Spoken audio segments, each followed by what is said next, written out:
friend. It really sucks about animals.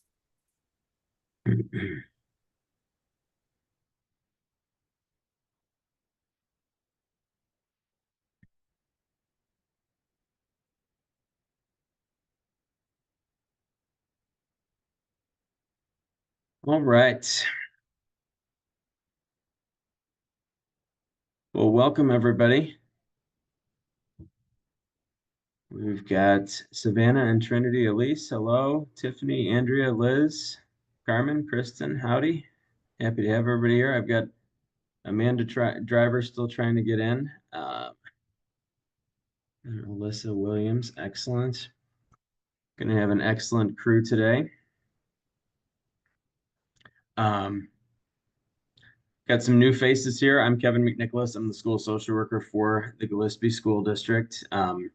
Several years back, some friends and colleagues and I got together and had this idea for mental health first responders. It actually grew out of a dinner table conversation that my wife, who's a former school psychologist, and I had about coordinating resources. And I would have been happy if we would have ended up with, 10 or maybe 15 people. We now have almost 450 across southwestern Illinois. So pretty impressive turnout. We've been very, very blessed. So as I say in all of our emails, there is no us without all of you. So thank you everybody for showing up today, and excited to have some excellent presenters. Martha, going to start with you. I will turn it over to you. You should have co-hosting rights. So if you want to get started, welcome. Thank you. Appreciate you inviting me to join you today. And I actually have not, I don't think I even shared this with you, Kevin, but I actually started my career as a school social worker, have an MSW, and did my practicum experience in Perando. And I think I saw somewhere in one of the emails that there might be some people from Perando on here. So it's a long time ago, but I do have my roots in school social work, have since moved into, I work now for the Department of Education doing, my full-time job is with charter school work. And then as I'll share here in just a minute, have kind of a side passion project that would born out of some life experience that I think and we hope will be useful and helpful to the clients that you all serve. So let me, and I don't think one of my co-founders was going to try and join, but it doesn't look like I see her. So Martha, I didn't know you were a former school social worker. Hearing that you moved away from the occupation but are still supporting us, that's very awesome. We've had, I call it the great exodus. Lots of people have left education, but you're still working in it. And mental health first responders is my side passion project. So I think that helps keep us sane, doesn't it? Yes, it does indeed. Oh, and hold on just a second. Let me move my Zoom screen over so I can still see you all.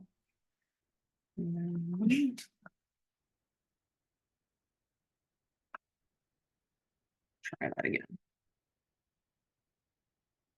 You all see that now?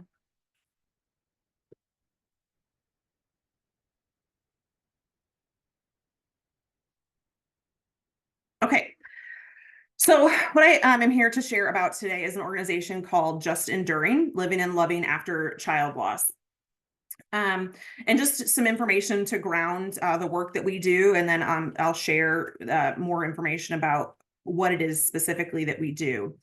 But in the United States, approximately 50,000 children under the age of 18 die annually, which impacts more than 100,000 parents, and that doesn't even include step parents, grandparents, etc.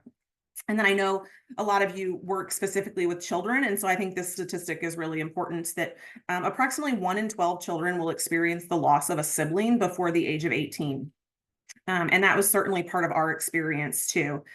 And so child loss is not just about grief and bereavement. It really impacts it's a real crisis that families can face.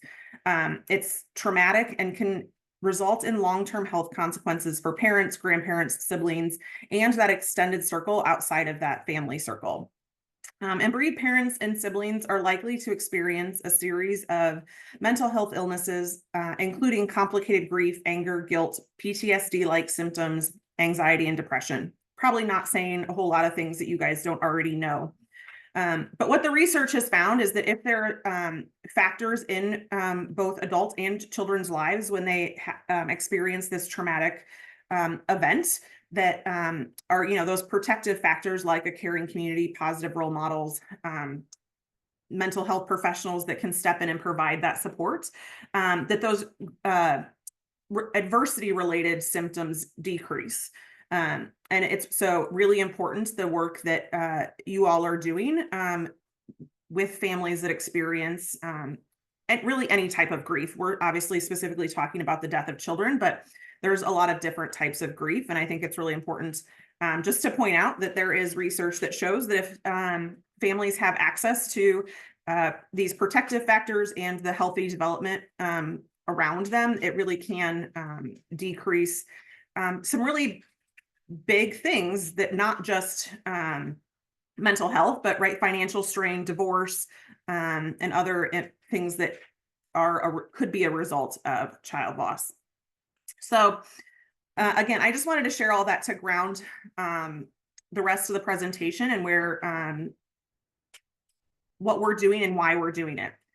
So we started Just Enduring in 2020, after about 2 years after the loss of these two little babies. My daughter was Everly.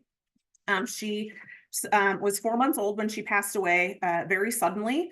She had not had any health complications or anything that we knew about. We dropped her off at daycare one day and got a call that afternoon that she was unresponsive and wasn't waking up from a nap. And by the end of the day, we had lost her. Jackson is our co-founder's son, and their story is a little bit different, but still similar. They had taken him, he had cold-like symptoms, and they had taken him to the doctor, and the doctor was concerned enough that had them go to the emergency room.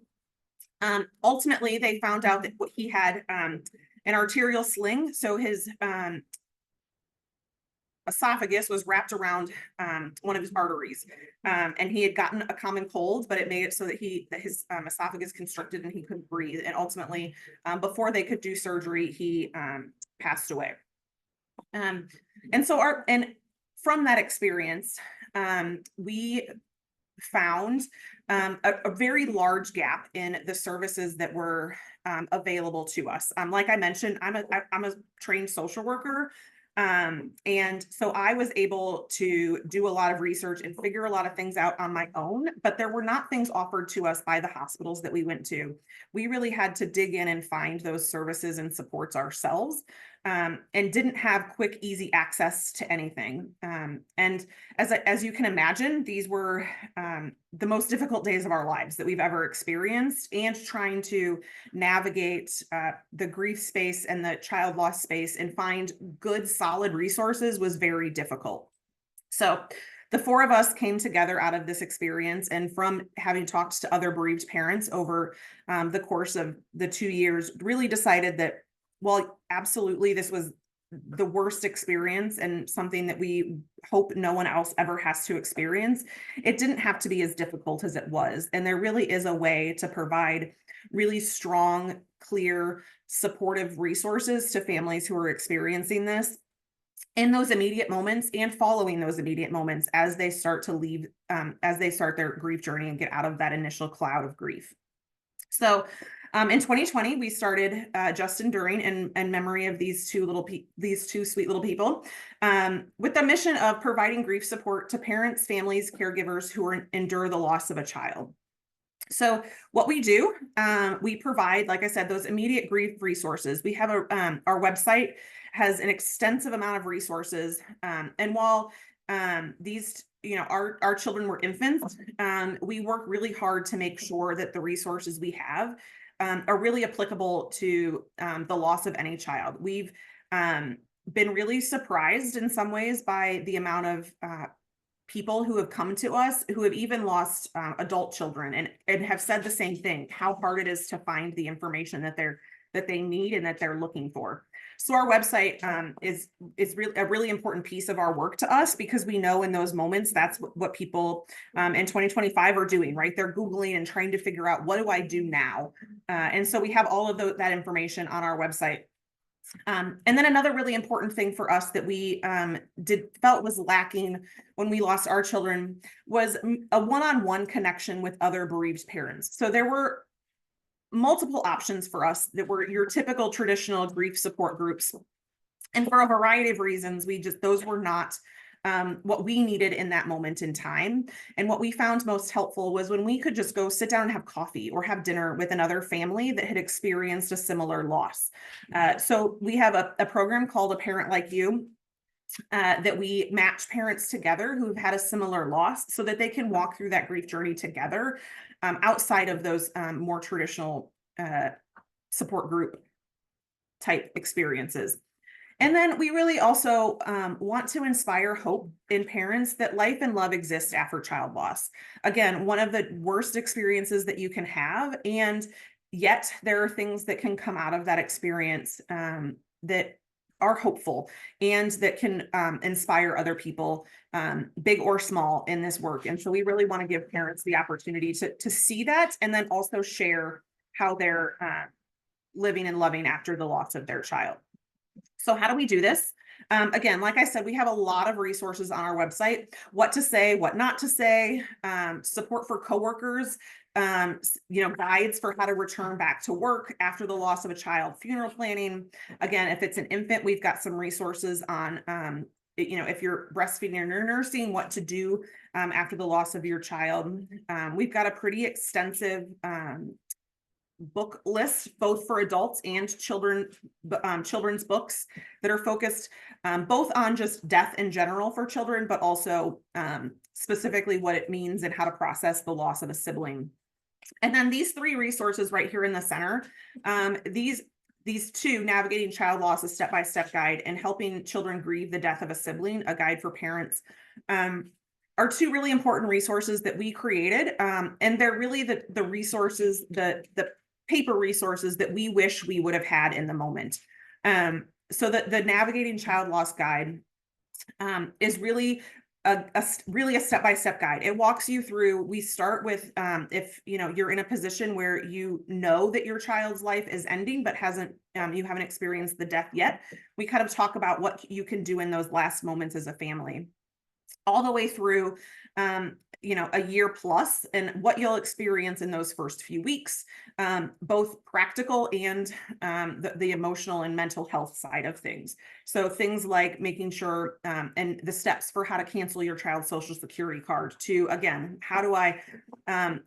what do I do when it feels like I'm going crazy? Is this normal? And the normal things that you might go through. And again, I think all of us know that grief is not a linear experience, but this guide really does, we think, a really good job of helping parents see what their experience is normal and what might come next, or whether it's at 4 months or they don't experience it till 8 months or 14 months. It's all there in that guide. And then the other guide is a really important piece, and for me personally, when my daughter died, we had a 3-year-old at home, and we were given absolutely no advice from the hospital or the professionals that we talked to before we left the hospital about how to tell her that her sister had died and was never coming home. So it was really important for us to create this guide to help parents know what to do and how to talk to kids about death, and specifically the death of a sibling. And then this guide also at the end has a lot of tools and activities and journaling pages for kids to help them process that loss. And then this little card here is a card that we give to a lot of mental health professionals in the hospitals and funeral homes, to just hand out to parents, because we know that people are in different places, and it's just an easy guide to give people access to those resources in a really quick way. And again, we also offer those connections. I already talked a little bit about the Parent Like You connection, but we also do periodically do those Kid Like You events where we bring siblings together to do something fun. This particular event was at a gymnastics gym. And it's really just an opportunity for them to be around other kids who know what it's like to lose a sibling and to just do something fun with those other kids. We've also had some grief projects that they've done together and that sort of thing. And then finally, I mentioned that living and loving after child loss and inspiring hope. We have two sections on our website that do that. One is an opportunity for parents just to write a short story about their child's life and share with the world who their child was and help carry on that legacy of that child. And then the other page is our living and loving after child loss page, which are really practical blogs written by a variety of parents on different experiences they've had. So this one right here, the milestones that keep coming. This was written by a dad on his younger daughter's, what would have been his youngest daughter's first day of kindergarten. There's one here on the holidays. And how to talk to people about when they ask you how many kids you have. This blog right here is about that. So again, a variety of things. There's one here about if never thinking you'd need therapy and how to process that, what it means to start going to therapy. So a lot of really different resources, again, available on our website that we think are really important. So finally, I just wanted to share what we can do to help you. So we're happy we can provide you either links or hard copies to any of those guides or care cards that we talked about. We can provide them in hard copy, or we can direct you to the links on our website where you can download an online version of any of those resources. And then if you have parents or families or kids that find themselves in this situation, just referring them to our website. Like I said, I think we think there's a lot of really valuable resources that families can access in the moment when they need them. And that's one of the things that we were really passionate about doing initially. And we continue to update that website regularly to make sure those resources continue to be the right resources and provide content that's needed in the moment. So yeah, we just really, want to help families know that there is hope. And these are faces of a lot of the kids and families that we have been able to carry on their legacy through this work and making sure that they have the support that they need as they work through this grief journey. So our website is just justenduring.org. We're also on Facebook, Instagram, and LinkedIn at Just Enduring for all of those things, or you can always reach out to us via email as well. So that is the end, but I'm happy to take any questions, or Kevin, if you want to save that for the end, whatever you want to do, Kevin, I'll now turn it back over to you. I would, thank you, Martha. I would absolutely turn it over for questions right now if anybody has any. I will say, Martha, if we can grab, oh, go ahead, Savannah, I apologize. Oh, no, you're fine. I don't necessarily have a question. I just wanted to say thank you so much for sharing this resource. I know there are so many families that are going to benefit from this. I know families that I'm going to refer to this program and connect with other parents as soon as I get off of this. And it's such a heavy, heavy topic, and it's hard to even talk about without tearing up, and the work you are doing. And I know you've been impacted by it, but the work you're doing is so impactful. And I just wanted to say thank you for sharing your story. I can't imagine that ever gets easier, but thank you for creating this, because I know families today that need this and that I'm going to refer to this. So thank you. Absolutely. Yeah. And again, Kevin's got my direct email address, but Kevin, I'll also share this presentation and some direct links to those resources that I talked about that you're welcome to share with the whole group as appropriate. Thank you, Awesome. Savannah. Thank you. Absolutely. Martha, just to echo what Savannah said, Martha, I'm on a personal level, I have a very dear family friend who they lost their 7-year-old daughter rather suddenly several years back. and I have watched them go through the trauma, and it's extreme. I mean, again, I was raised by my grandparents. When they passed away, a lot of it was, you know, exactly what you said, canceling Social Security cards and life insurance and all of that. However, my grandparents passed away in their 70s and 80s rather than very suddenly and as a child, and you're trying to process that on that level, but also how much more traumatic, as you had Yeah. alluded to, how much more traumatic is everything that comes with it.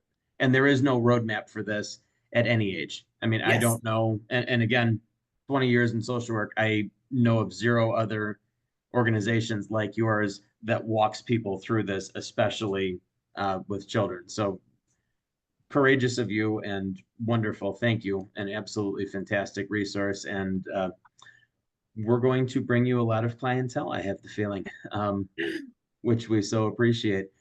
Can we grab some of those hard copies? We have a social work conference in Collinsville. I sent that out. I know some people here are going to attend. I'm definitely going to be there. If you'd like to attend, if you can on the 5th, obviously I know you are employed full-time. If you can make it, if not, I will bring some of your hard copies and I'll put them out there as well, whatever's easiest. Yeah, absolutely. If you just want to email me the best place to mail those, we can get those in the mail to you in the next couple of days for sure. Absolutely. Thank you. Fabulous. Thank you. Absolutely. Thank you. Further questions for Martha? I think, hey Martha, this is Tiffany. I'm the one that met you at the festival. Yes, I thought it might have been you. Yeah, I was like, Tiffany. you look familiar. Yeah, I just happened to run into Martha we were at a Day of the Dead festival, and I was just looking at her stuff. I was like, can you come talk to our group? And like, I immediately texted Kevin when I was still there. Like, I just found this lady. She's awesome. So, but I know you had told me, so some of us are a little bit more like central Illinois. And you said like the in-person stuff is more kind of like Southern, right? But we could still do like, they could hook them up with a family virtually and things. Is that kind of what Yes, absolutely. So yeah, our Parent Like You program specifically is almost exclusively virtual at this point. Again, when we originally envisioned it, it was really more about those like coffee dates and dinners. But again, we became a nonprofit in 2020, so we very quickly pivoted. And we found actually that most of our current participants don't live in the St. Louis region. So we're doing a lot of virtual connections and happy to do that. But if we try though, like if we see that we've got a couple of parents that live in the same vicinity, we will also try to do those matches. So if they can meet in person, they have that option too. And then if we know people who have lost a child and they kind of want to be like one of those parents, can we just send them to you also? Yeah, absolutely. Like, Have them just email that support@justinduring email address and we can get them looped in. Are you like looking like you are happy to have new people? Oh yeah, absolutely. Always. Okay. And I just want to call it, I did notice that my co-founder was able to join, Laura. I just wanted to make sure to give her a shout out too. She's Jackson's mom. So hi everybody. Able to join too. Laura, hello. Hey, nice. Sorry, I was program.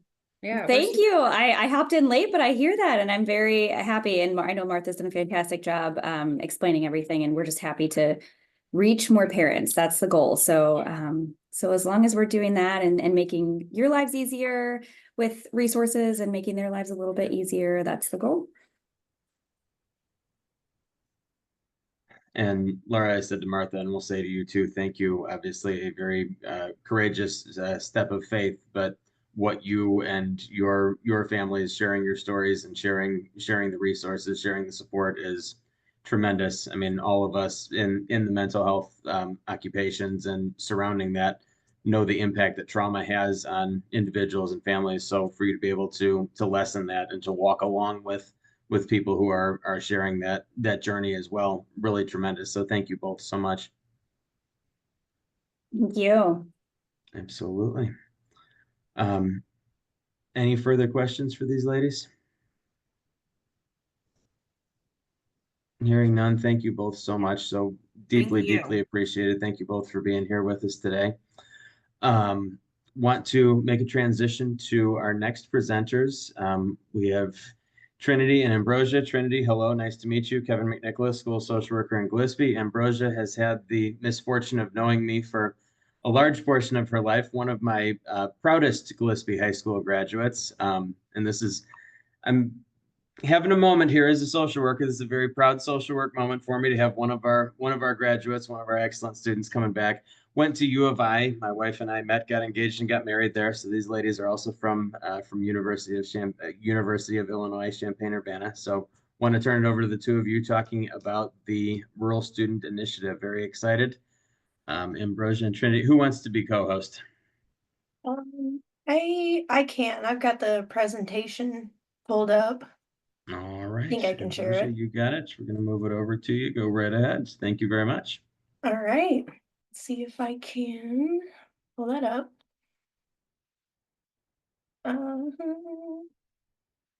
There we go. Can everybody see my screen all right?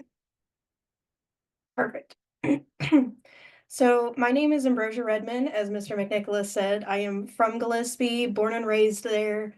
I moved to Champaign to go to school for animal sciences, and here I found what we call RASI, the Rural Area Student Initiative. It's a club or a registered student organization here on campus that what we do is we go back to our rural schools, we talk to high school students, give them an opening to college, and here I have our website pulled up. It's the home page, so this is what it looks like. And we have some statistics here. Just talking about rural students, percentages, and how low they are with rural students and having access to college, enrollment, and just how minimal that is to see. So what we do is we want to make sure that we give high school students the opportunity to go to a big university if that's their option. So Trinity, if you want to go ahead and introduce yourself and what you do with RASI. Yeah, hi guys. Thanks for having me today as well as Ambrosia. So I am from Southern Illinois as well. I'm from Sparta, if you know where that is roughly. I found Rossi as a freshman shortly after it was founded. I think the semester after it was founded. And I currently serve as the vice president and the liaison coordinator over Rossi. And I've been lucky enough to work with Ambrosia after she joined, and she has found a lot of passion in our program, and I'm so proud of her and her work that she has done. So yeah, a little bit about Rossi is, so not only do we have a dual-sided mission where we do go back to the high schools and we advocate and provide mentorship for this rural students to move on to higher education if that's what they want to do. We provide them those resources so that they can do that, whether that be a 2-year, 4-year trade school, whatever. But we also have a mission where here on campus, we provide community for our rural students because as we are well aware, as I'm sure many of you are well aware, it is not easy being from a rural area when it comes to educational attainment and overcoming resources and or overcoming those challenges and moving to a new big scary place, right? So yeah, we have been able to create this amazing program, which I will say we are a small program, but that's because only 5% of our students on the UIUC campus are from rural areas, unfortunately. So we are ever growing, and yeah, I'll hand it back over to you, Ambrosia. You can talk about kind of what we've been doing. Yeah, absolutely. And Trinity, feel free to jump in at any time if I miss something or if you want to add anything at any point. So yeah, this is Rossi. We're based out of the University of Illinois on the Urbana-Champaign campus. Here I have a QR code. It goes to our website. And so if you guys want to check that out, I have this on every slide. And at the end, I have links to our social medias and everything. So if you guys want to check us out, I've got plenty of ways for you guys to do that on here.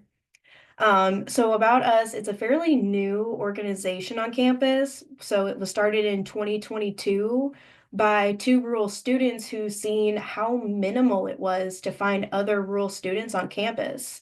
So what they did was they got together and they started this group and just started connecting rural students, making them feel not so alone. and allowing them to get together, create connections where they feel a little more comfortable around people who have similar experiences to them. And just making sure that there's connections. And there's also a silent struggle of rural students when adjusting to college life, because I know for me personally, I came from a very small town. Excuse me. And moving to Champaign was a huge step for me. It was a very large cultural shock, and I know a lot of rural students go through the same thing, as I've learned through RASI and through talking to other students that I've met on campus as well. So we're sponsored by the YMCA at U of I, which helps us greatly. They help with fundraisers. We recently did a blood drive with them, so we help them out as well. And so we kind of work together in that aspect. So one of our big things we like to do is our liaison program. So our club members can apply and become liaisons, and they'll go back to their hometowns or any other rural schools that they want to. They'll present, they'll talk to their high school students and give them information about applying to college, scholarships, ACT and SAT prep, or just being a connection to those who want to go to a larger school, because excuse me, they say that not everyone might want higher education, but no one should be blocked from having it. So we want to make sure that the door is at least open and they have the resources that they need to go to higher education if they want to. Now here I have a picture of what we recently started this past semester. We started a map. So far we're just in Illinois in rural areas, and we started pinpointing all of the counties that we've been to. So all of our presenters got to put their own pinpoint on the map, and you can even see mine in Macoupin County. So it's really cool to see how far across the state it's gone, and hopefully soon we'll even be able to reach outside of Illinois with more rural students from other parts in the US. So on our website, you'll find different things, such as resources available for high school and college students. There's scholarships available that students can apply for. And we even have a place that we accept donations just to help fund our program, since the YMCA is a non-for-profit. We want to help out and do everything that we can. We fundraise, but of course, everything helps because it does take some resources to get our outreach program to the high schools. So you can also see our executive board and our liaison team. You can learn a little bit about them, see what they do, and yeah, so it's got a lot of information there pretty much about what we do and who we are. So that's about it. That's a pretty brief overview of our program. So you can feel free. I put me and Trinity's contact information is on here. So you can see our website, LinkedIn, Instagram. And yeah, so if you can reach out to Rossi at their Gmail, mine, or Trinity's. So yeah, Trinity, do you have anything else you want to add? Yeah, so I would like to mention, like, obviously I'm sure, like I said before, most of you are familiar with the challenges of being rural, right? So if there are any of you who work at schools or anything like that who would be interested in having somebody come present at your school, that's different than obviously we already presented in Ambrosia's former high school, but any other rural area schools, we would love to grow the program more and get those resources to you. We talk so much about um how we can just support these students both on their in high school and then their transition to higher education and once they get here. So we're also hopefully one day, this program will be across every university, but for right now, we're just working on growing ours. And so yeah, if there is anybody that is interested in us coming there, just let us know. We would love to try and make that work. We're also offering Zoom options. so we don't have to physically come to you if it's far or anything like that. But I will say as well that along with our liaison program, we not only are we working on, going back to the schools and speaking and providing resources, but we also are creating a team actually coming up this semester where they're just dedicated to research and trying to find resources and build that portfolio for the rural students. So it's a really important work.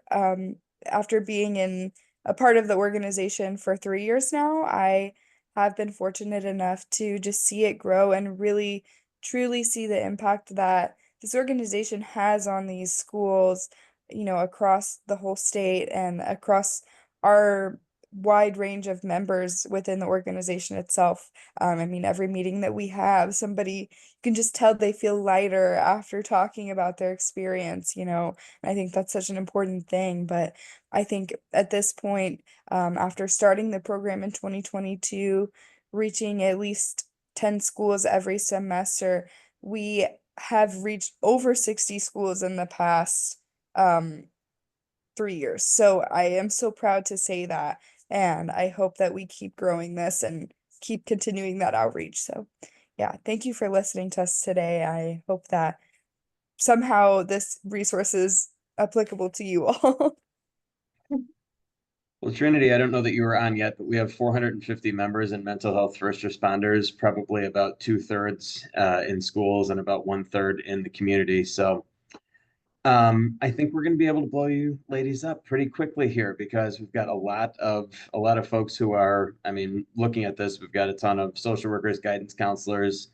I mean, I myself am not first generation going to college. However, many of our students are, as I'm sure you ladies can attest to from your respective high schools. And a lot of kids don't have that roadmap. A lot of young people, I should say, a lot of young people don't have that roadmap at 18 years old to say, okay, this is what I'm doing, for the rest of my life if I haven't seen this.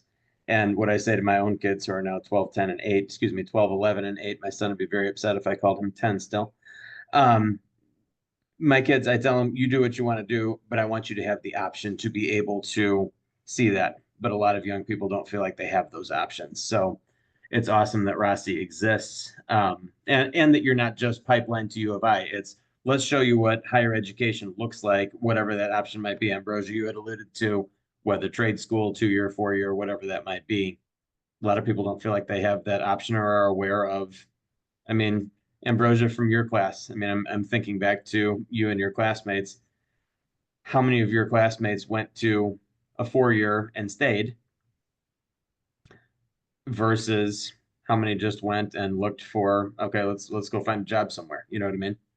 Whatever that somewhere might be. Yeah, so I know whenever, sorry, whenever I went back and presented to the high school, I had one student ask a question about like scholarships or like the DCFS program, because I had mentioned you can get scholarships for anything. Like it's out there, you just got to find it. And she had asked about DCFS, if there's any scholarships that she can get through that. And I told her that I had been told through RASI that if you're at any point in the DCFS program, that they will fund your college education, like fund your tuition for college. And I seen her just light up inside immediately. I could see it on her face, like it gave her hope. So that made me absolutely love this program even more, because I knew even if no other student had taken anything, I knew that maybe she went from going out and just finding a quick job after high school to actually looking into scholarships, looking into universities, and doing something bigger. So I really loved this program. And I even went and talked to our ag class. Our agriculture teacher, she got a hold of me whenever I was there doing that presentation. I said hi to her, and she asked if I could do another one for her ag class. So I geared one more, I found some programs that I had heard of, geared them more towards FFA students, and presented to them And it was really cool. A lot of them seemed really interested, like, oh, these aren't just random programs and stuff that people are just throw at us. These are actually geared towards what I want to do in the future. So it made me feel good as agriculture and animal science based, being like, hey guys, there's college opportunities that are more than just go work on a farm after high school. You can get higher education in this. And yeah, I just absolutely loved presenting to them. I loved going through this program, and I'm planning to, even though I'm graduating this spring, I'm applying to master's program, so I'm gonna be living here for another year anyways. So I'm planning on being a part of this program for a while. So, even though I'm graduating, I'm still gonna be a part of it because this is just such an amazing program, and it's unlike anything else I found on campus so far. That is awesome. Love to hear that. You're talking about money for college. Savannah, I know you do a lot with the homeless stuff. You talked about the DCFS scholarship, Ambrosia. We tell students the money is out there. It's just a matter of accessing it and being aware of how to get that. And again, I keep using the term roadmap, but you're providing that roadmap for so many students that wouldn't otherwise have that, and to whatever, like I said, whatever respective schools that they're wanting to go to. So absolutely fantastic, ladies. Thank you both very much. Questions for Ambrosia or Trinity?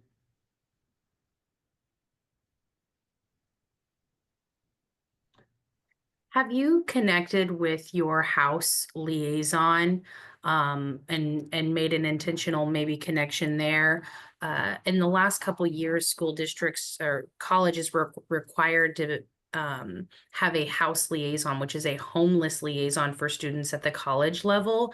And that person at the college kind of helps students access the resources for additional scholarships, and helps those students that are coming from some type of unhoused situation, even if it's doubled up with grandma and grandpa or living with aunt, and really helps them get access to different resources on campus. And I know a lot of times we see those kiddos coming from our rural areas. So I just thought of that. I didn't know if you guys had been connected with your house liaison.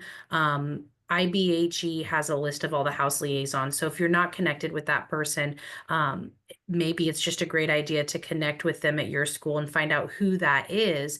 And then that way, if you're working with students that are experiencing some type of houselessness or homelessness of some sort, or they could refer them back to your program as well. So maybe just making that connection, you might find kind of a good referral source there to coordinate some additional wraparound services and really gather around some of those students that need some additional support. Yeah, we have not been able to do that. I was not aware of that, so I will bring that up. That would be a wonderful suggestion. I really appreciate that. And that, my friends, is the beauty of Mental Health First Responders Network, because Savannah didn't even know that existed. Like, had no idea, didn't know that was at the college level either. And I think, Savannah, you can speak to this much better than I can, but the definition of homeless and who qualifies for funds is, I think, broader in some respects than it once was. I mean, obviously, people have to fit certain. Yeah. So school districts use a McKinney-Vento definition of homelessness, which includes families that are in insufficient housing and families that are doubled up. Now, the FAFSA is a little bit different, but students who are considered unaccompanied youth, so those are kiddos that aren't living with a parent or guardian, will receive some additional financial support at the college level. And so our high school homeless liaisons usually will fill out a letter and hand that off to the college saying, hey, this is an unaccompanied youth. This student may not have a parent that's going to fill out the FAFSA. They may not have somewhere to go over Christmas break. They may need some additional supports knowing where the food pantry is on campus and those things. And so out of that was born through the Illinois Bureau of Higher Education, IBHE, took me all year to learn that acronym. They decided that each college should have a designated person as well to really help those students post-secondary find their team, their family, their resources. And so this sounds like an amazing program that I would love you guys to be able to connect with that. And And we always try to send our liaisons the DCFS scholarships as well, because there are a couple different ones. And when we had a meeting with ISB last year, they said that every single student that applied for the DCFS tuition scholarship, they usually have like a cap amount on it. It was over that cap amount, and they went above and beyond and made sure that every single student that applied for that had their tuition covered in full. And so that definitely exists. Definitely apply for it. We're always pushing that out. Those resources are absolutely out there. It just takes advocates pushing that out. So thank you for what you're doing. Yeah, thank you. I will mention that with RASI as well, almost all of our members that are on RASI's team, liaison, or just part of RASI in general, are either one or more of another minority group. So whether that be first generation, whether that be low income, whether that be from like the DCFS situation, something along those lines, all of our members, almost all of them, have another situation that they're facing besides just being rural. So I am fortunate enough to, that we have those resources, and I'm so lucky for that. So thank you for mentioning that. We're always trying to build those. So I will definitely look into that for our program. That is fabulous. And again, Savannah, firsthand, one of my seniors last year qualified she was a student in foster care, and she qualified for the DCFS scholarship. Literally, I hear these footsteps running, across the library. My office is in the back of the library now. She's running across the library and waving her letter. Mr. McNicholas, I got it. And it's a huge game changer. I mean, just an amazing, amazing thing. And that's just one example of what's potentially out there for students. Really, really and truly fantastic. But to be able to make those links, exactly, Savannah, you used the word advocates. I mean, we need folks, you ladies on campus, those of us in the school districts and in the community agencies, because your average person is not aware of what's available. And then again, it's lots of steps away and it seems unattainable, versus if you have somebody like yourselves to be able to walk them through the process. Absolutely fantastic. Perfect. Fabulous. Fantastic. Thank you all so very much. Anything else for the good of the group today? I will ask if we can take a quick photo of the Zoom for our program, if that's okay. Absolutely. Unfortunately, we had some people who had to jump off, but if everybody can turn your screens on, if you don't mind. Yeah, whoever's comfortable with it, of course. Smile and. All right. Trinity, do you know how to take a photo on the screen? Otherwise, my computer may or may not do it. I can get that for you, Ambrosia, if you want me to. I've got the print screen. I was using that to grab screen captures of like your QR code and that stuff. If you want me to do that, I can just email it to you if that's easier. Yeah, that'll work too. I can do it that way. All right. Turn your screens on, friends, and smile for me. Ready? 1, 2, 3. Perfect. Okay. Ambrosia, I'll send that to you. Perfect. Thank you so much. Absolutely. And Trinity, I don't think I have you as a member of Mental Health First Responders. Would you like me to add you, add your email to our email group, just so you're seeing our stuff and all that? Because I very sincerely have the feeling this will not be the last we hear from each other, and the more partnerships we have, especially, again, U of I, very near and dear to my heart, but at the same time, what you ladies are doing for our area schools. And like I said, we've got so many people who are school professionals. I think it would be a great partnership. So agreed. Yeah, that would be wonderful. Awesome. Very cool. I will get you added. Anything else for the good of the group? Anybody have anything coming up from your respective agencies or anything? I'm going to do a shameless plug for that resource book you sent out yesterday. It's the time of year that I update that. So if you looked into that resource book, I'm getting a lot of emails. Programs just change so much. Hours change, people change, what we offer changes. And so I'm going to update that book by the end of May. And so if you have the email with the county resource directory in there, it doesn't have every program in it. This is really a handbook that we kind of made to give a school staff that if they have a family in a housing crisis, they could hand it to a family, or they could go through it and connect a family to housing, medical, mental health, transportation, food, those immediate need type of things. So we don't have every resource in there. We really tried to gear it towards families experiencing homelessness. But if your program serves that population, and you're not in the book and you want to be, shoot me an email with your information. Or if you're in there and you're like, oh, hey, all this information is wrong, shoot me an update and I can get that changed. Awesome. That sounds really good. That was a fantastic.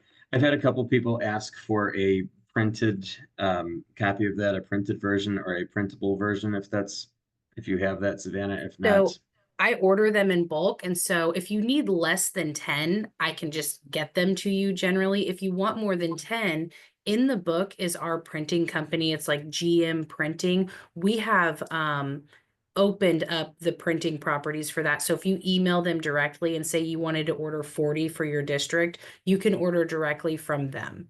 Got it. And you Okay. could order those books in bulk. I think you can just print them. It's a PDF that you can download and print. I had a couple people yesterday tell me I asked for a password, but I Okay. don't have it password protected on my end. So they said they logged out and logged back in, and then they were able to get it to print. Got it. But it's a lot of pages if you print it like that. So I kind of figured that. need a couple, if you just need a couple books, reach out to me. Okay. At the beginning of next school year, I'll be coming in with like stacks of those books. If you've seen me at an in-person interagency, I usually have like a stack of them with me. But yeah, you can absolutely send me an email and ask for a couple, and I can either mail them to you or I can leave them somewhere. Like I drop them off at health department or wherever, and Okay. Perfect. share them out. I see you frequently at events, so I'll catch you next time I see you. That's awesome. I think some of our folks were being lazy and not wanting to scroll through all the pages. So we will get it, absolutely. Or I'll go and log back in, log back out, and see if I can print a couple for people too. So perfect. Phenomenal. Thank you, everyone, so very much. May 15th is our next meeting. Have some excellent presenters that day, too, and we'll look forward to it. Look for the link in the email, and thank you, everyone, again. Absolutely fantastic. Have a great rest of your day. Thank you.